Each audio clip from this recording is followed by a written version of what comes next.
చతుల సింజిని చతుల లాస్య వినోదవ శంకర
తాను నీలో లీనమైనది ఆదిశక్తి ఆకృతి అద్రిజాత పార్వతి తానువైన ప్రాణధవుని చెంతకు చేరుకున్నది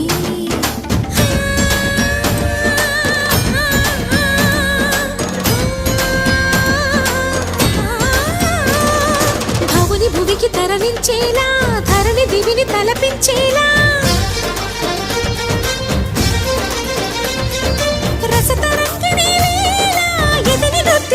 చేయగలిగే వేళ భరత వేదముగ నిరత నాట్యముగా కదిలిన పదమిది ఈశా శివని వేదనగా వని వేదనగా పలికెను పదము పరేశా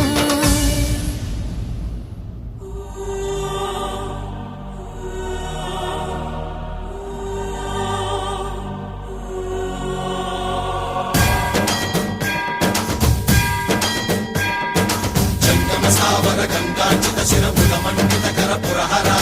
అంతశుభంకర భవనా శంకర స్వరహర దక్షాధ్వరహర కాల విలోచన పాలిత జనగణ కాల కాల విశ్వేశ్వర ఆశుతోష అజనాశ విశాసన జయ గిరీశ బృహదీశ్వర